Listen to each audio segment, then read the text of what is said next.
Sir म्हटले की मी त्यांचं नाव रेकमेंड केलं आणि ते मॉनिटर झाले, पण तसं नाही.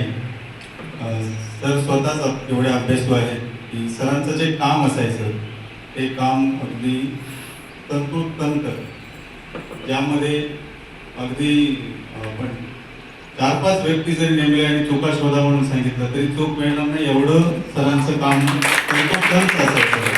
आणि गणितसारख्या विषयामध्ये आपण सगळे जाणतो की छोट्या छोट्या चुका राहतात, पण ही व्यक्ती अशी आहे की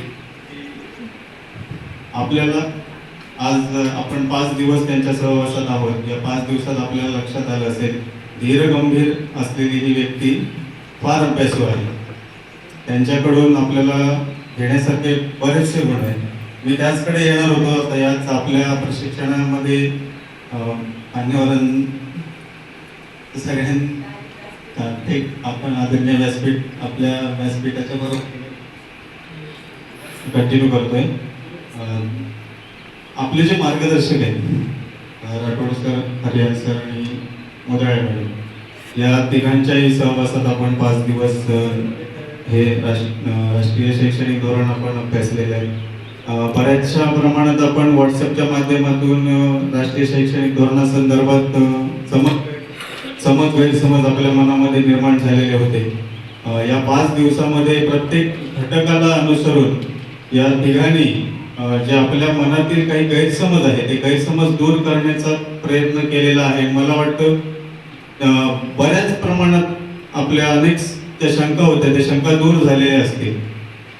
आपण जो उपलब्ध वेळ होता या वेळामध्ये अनेक विषयावर चर्चा करून आपल्यामध्ये असलेल्या काही शंका असतील, या शंकांच्या संदर्भात त्यांच्याशी त्याबरोबर आपल्या चर्चा करून आपण हे प्रश्न निकाली लावलेले आहेत.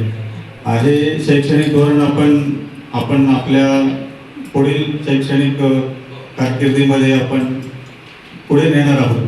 आणि हे नेत असताना आपल्या मनात कोणतीही शंका शिल्लक राहू नये, आज या प्रशिक्षणाचा हेतू असेल असं मला वाटतं.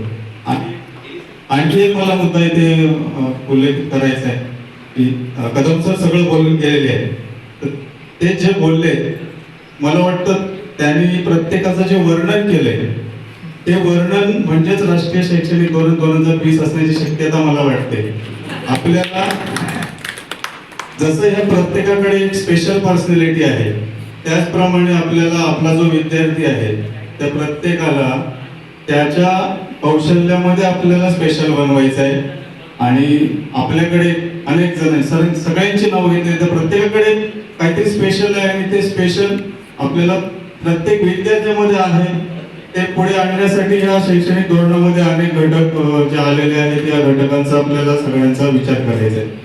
अगदी समाजापासून पालक आपल्या शाळेमध्ये कोणत्या प्रकारच्या सुविधा पाहिजे, शैक्षणिक अभ्यासक्रमाचा स्तर कसा पाहिजे, सगळ्या बाबतीत आपल्याला अशा प्रकारे काम करायचं आहे की त्या विद्यार्थ्याला ते कंटाळवाणं वाटू नये. हे मला वाटतं या पूर्ण प्रशिक्षणाचं सार मला वाटते. प्रशिक्षक जे आपले आहेत त्यांच्या संदर्भात कदम सर जे बोलते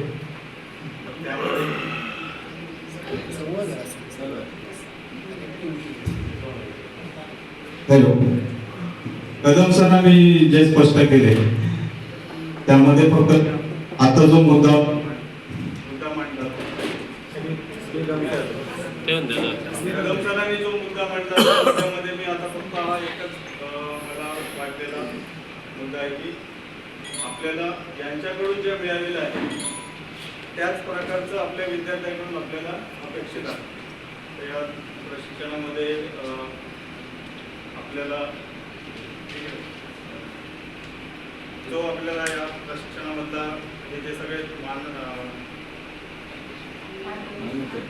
तज्ञ मार्गदर्शक किंवा सेशन्स जे झाले त्या सेशन्समधून मिळालेले जे घटक आहेत त्या घटकांचे आपल्याला यापुढे आपल्या शैक्षणिक कारकिर्दीमध्ये आपल्याला सातत्याने वापरायचं आहे.